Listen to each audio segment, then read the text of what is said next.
الحمدللہ رب العالمین والصلاة والسلام علی سید الانبیاء والمرسلین اما بعد السلام علیکم ورحمۃ اللہ وبرکاتہ۔ ناظرین، آج ہم سے یہ سوال ہوتا ہے کہ ایران سے مذہبی اور نظریاتی اختلافات کے باوجود ہم اسرائیل کے مقابلے پر ایران کے ساتھ کیوں کھڑے ہیں؟ ناظرین محترم، ہمیں ایران کے افکار و نظریات سے اختلاف ہے۔ ان کا پراکسی نیٹ ورک، فرقہ وارانہ سیاست اور بعض ہمسایہ ملک کے خلاف پالیسیز سب پر سنجیدہ تحفظات ہیں، مگر اس کے باوجود جب ایک ناجائز صہیونی ریاست ایران پر ایک تباہ کن فل اسکیل جنگ مسلط کر دے تو ضمیر یہی کہتا ہے کہ ایران کا دفاع کیا جائے۔ کیونکہ یہ صرف ایران کی جنگ نہیں، یہ استعمار کے خلاف ایک مزاحمت ہے۔ یہ جنگ صرف ایک قوم پر نہیں بلکہ پورے عالم اسلام کے وقار، خود مختاری اور مزاحمتی شعور پر حملہ ہے۔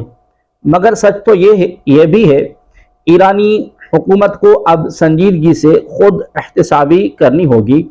اگر وہ یہ جنگ سروائیو کر جاتے ہیں اور ہم دعاگو ہیں کہ وہ سرخرو ہو کر نکلیں، تو یہ وقت ہوگا نئی سمت اختیار کرنے کا۔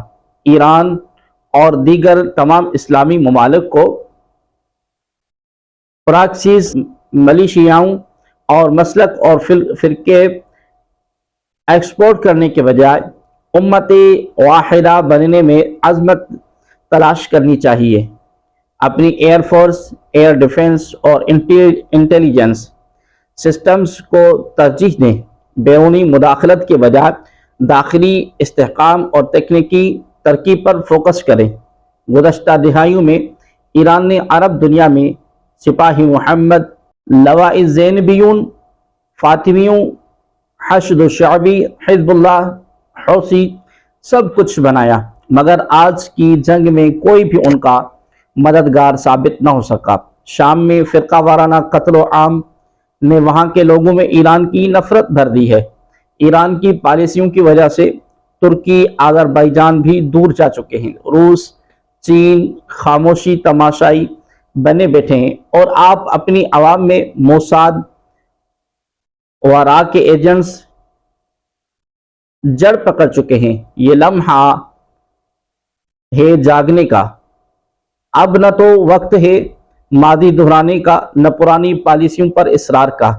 حتیٰ کہ ایران کی زمین سے پاکستان کے خلاف راکی مداخلت ہوئی اور ایرانی ریاست خاموش تماشائی بنی رہی۔ یہ کیسی برادری تھی، کیسا اتحاد تھا! خدا کرے ایران اس جنگ سے کامیاب ہو، مگر کامیابی کے بعد پراکسیز کا باب بند ہو، ہمسایوں سے اچھے تعلقات قائم ہوں، فوجی صلاحیت میں خود انحصاری آئے، عوامی فلاح، ٹیکنالوجی اور تعلیم پر فوکس ہو، فرقہ واریت کی بجائے امت کا تصور سامنے ہو۔ یہ آخری ویک اپ کال ہے۔